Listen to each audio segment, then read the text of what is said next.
Y a-t-il un lien entre certains vaccins et l'avortement? Et si oui, est-ce moralement acceptable de prendre de tels vaccins?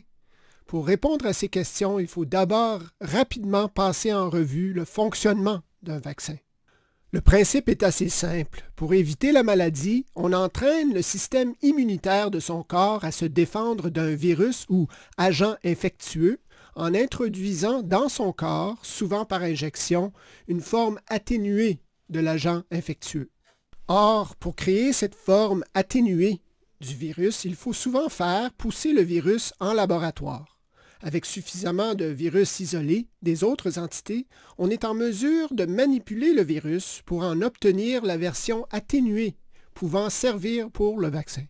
Mais pour faire multiplier ce virus, il faut une culture de cellules qui agit un peu comme la terre dans laquelle poussera le virus. D'où vient cette culture de cellules? Pour faire pousser les virus? Elle provient de toutes sortes d'organes d'humains et d'animaux. Chez les humains, par exemple, le placenta, la thyroïde adulte, le prépuce d'un nouveau-né ont tous été des sources de cellules utilisées en culture. Pour les animaux, ces cellules peuvent venir de singes, des souris, des lapins, des embryons de poussins, etc. Mais un type de cellule en particulier a des propriétés spéciales qui semblent en faire un médium idéal pour l'expérimentation et l'utilisation pour la culture. Les cellules d'enfants à naître. Entre autres, ces cellules ont l'avantage d'être humaines, donc un médium propice pour faire croître des virus qui affectent les humains. Surtout, c'est la jeunesse de ces cellules qui intéresse les chercheurs, car avec ces jeunes cellules, on peut plus aisément créer des lignées de cellules immortelles, soit des cultures de cellules qui peuvent se multiplier indéfiniment pour plusieurs décennies. Une telle lignée de cellules, nommée HEK293, existe depuis les années 70 et est encore utilisée aujourd'hui, notamment dans le développement et les tests des vaccins anti-COVID à mRNA. Les cellules en question sont nommées HEK pour la raison qu'elles ont été prélevées du rein d'un enfant à naître, Human Embryonic Kidney. Selon le chercheur Alvin Wong, citant le Dr Alex van der Ebb, qui a participé au développement de la lignée de cellules HEK293, il s'agit d'un enfant à naître avorté aux alentours de 1972. Au dire d'Alvin Wong, l'avortement est probablement induit et non une fausse couche, étant donné la nécessité d'avoir des tissus en santé, les fausses couches étant souvent le résultat de défectuosité génétique quelconque. Aussi, l'avortement a probablement été provoqué, car les tissus doivent être extrêmement frais. L'auteur Pamela Acker, qui a décidé de mettre un terme à sa carrière en tant que chercheuse dans un laboratoire qui utilisait des cellules HEK293, affirme que l'exigence de fraîcheur est telle que le tissu doit être traité quelques minutes seulement après l'avortement, ce qui indique une concertation entre les avorteurs et les scientifiques.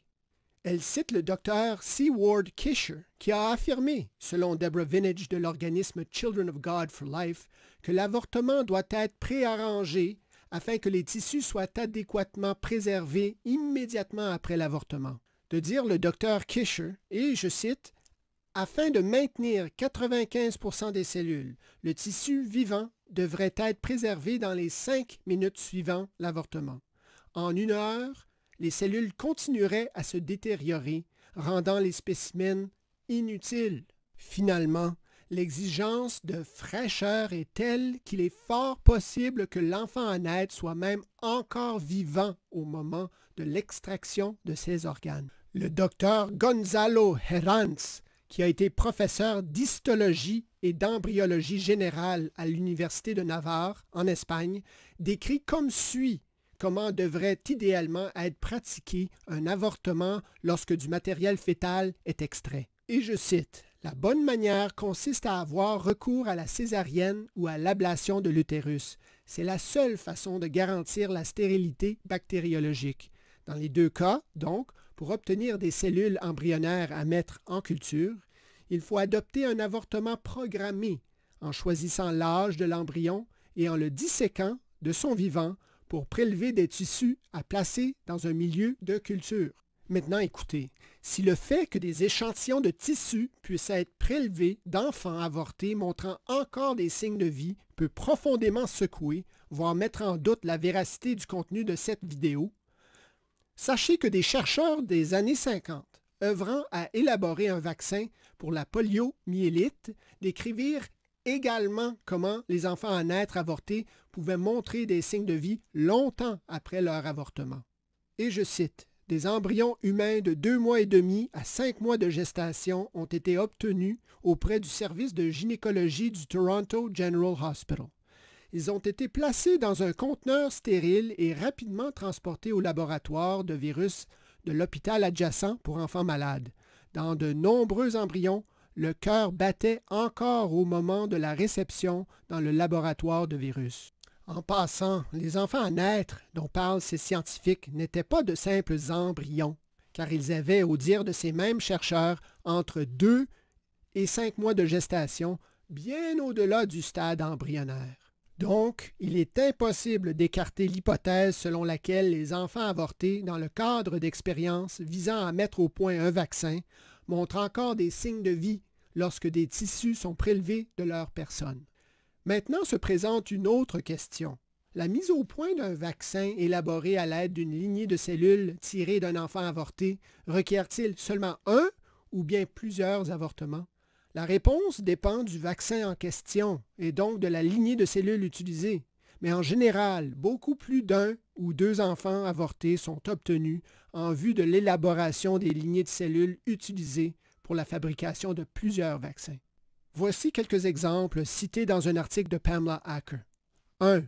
La lignée cellulaire WI38, utilisée dans les vaccins ROR et contre le Zona, provient du 32e bébé, qui a été utilisé dans une série d'expériences. 2. La lignée MRC5, utilisée dans les vaccins contre l'hépatite A, la rougeole et le Zona, a nécessité 5 avortements avant de se développer. 3. Walvax 2, la lignée cellulaire fétale avortée la plus récente, provient du 9e bébé avorté d'une série. 4. RA273, qui est le virus utilisé dans le vaccin contre la rubéole, provient du 27e bébé avorté dans le but de trouver le virus. 40 autres enfants à naître avortés volontairement ayant été utilisés quand même après l'obtention de cette culture. En d'autres mots, ces lignées de cellules impliquent l'utilisation de nombreux enfants avortés, même si la lignée de cellules elle-même, celle qui a réussi après tant de tentatives infructueuses, ne provient généralement que d'un seul enfant à naître. Alors, devrait-on quand même prendre un vaccin fabriqué à l'aide d'enfants avortés? Certains estiment qu'il est acceptable de le faire puisque les avortements ont été commis à la demande de la mère, pour des raisons personnelles, et non dans le but d'utiliser la dépouille de l'enfant à des fins pharmaceutiques. Bien qu'il soit vrai que l'enfant aurait été tué indépendamment de son utilisation comme matériel pour l'élaboration de vaccins, c'est à se demander si le fait de profiter de la mise à mort d'un enfant à naître et de l'exploitation de son corps est admissible, surtout dans les cas où la maladie à éviter n'est pas particulièrement redoutable ou qu'il existe pour l'atténuer de diverses alternatives thérapeutiques. Car dans les cas où un vaccin associé à l'avortement est utilisé pour contrer une maladie pas si redoutable ou pour laquelle il existe des alternatives thérapeutiques éthiques, il semble que de prendre un tel vaccin devient un geste moralement condamnable. Aussi, l'utilisation fréquente des enfants avortés pour la fabrication de vaccins ou autres produits ne banalise-t-elle pas l'avortement à un tel point que celui-ci risque d'être perçu tout au moins comme un mal nécessaire, voire un bien? N'est-ce pas là une inversion complète de la morale? Finalement, lorsque la prise d'un vaccin devient une sorte de rite d'initiation à un nouvel ordre politique et social fondé sur le prétexte douteux d'une crise sanitaire sans précédent, il devient tout aussi impératif de le refuser, à plus forte raison lorsqu'il est associé au crime abominable de l'avortement. Merci d'avoir écouté. Que Dieu vous bénisse. À la prochaine.